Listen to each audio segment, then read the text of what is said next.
Fabien de Varenne, vous êtes à l'origine de ce bateau, de ce drone, de ce navire qui s'appelle Cyproven. Alors le bateau, la société s'appelle Cyproven, le bateau s'appelle le Sphyrna. D'accord. Le Sphyrna, c'est le nom latin pour les requins marteaux.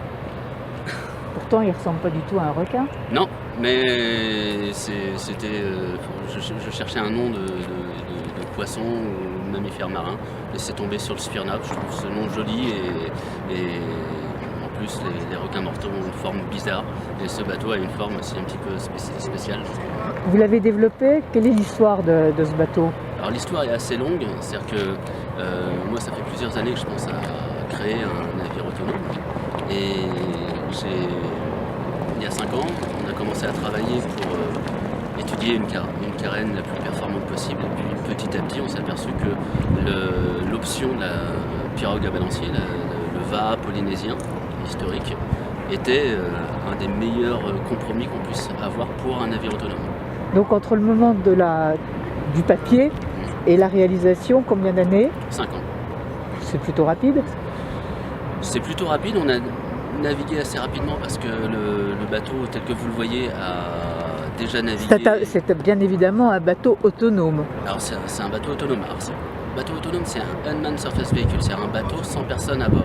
On peut le téléopérer ou on peut aussi le laisser naviguer et le programmer, il fait la navigation que vous avez programmée. Et il évite les obstacles s'il y a un obstacle devant. Maintenant, on peut reprendre la main dessus à tout moment. Donc ça permet de pouvoir rester en mer pendant des longues durées et faire de l'acquisition de données. C'est de l'acquisition de données, c'est pas du transport. Alors non, c'est pas du transport parce que ce bateau n'est pas prévu pour le transport. Il est vraiment prévu pour pouvoir mettre des senseurs, différents types de senseurs. Une charge utile, il y a une charge utile d'1 tonne pour pouvoir faire de l'acquisition de données.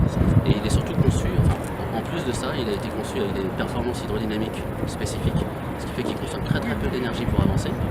Et à un moment donné, on voulait appliquer une énergie fossile pour pouvoir le faire avancer, et on s'est aperçu que depuis quelques temps, on se penche sur une autre forme d'autonomisation. C'est-à-dire, non seulement il sera autonome en décision, mais également en énergie. C'est-à-dire que le bateau va produire lui-même son énergie par différents dispositifs. Donc on peut dire que c'est un bateau travailleur, et quel est son prochain travail, ou quel est quels sont ses projets?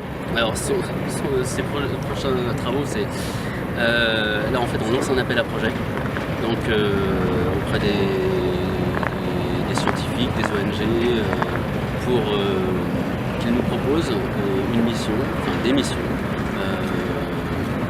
d'intérêt général, qu'elles soient écologiques, scientifiques ou humanitaires, pour faire naviguer le bateau pendant sa période d'expérimentation. Et comment sera financée cette expérimentation? Alors, on a différents modes de financement. En fait, il suffit d'aller sur le site Cyproven et on vous expliquera tout, comment candidater et comment proposer une mission qu'on fera ensemble.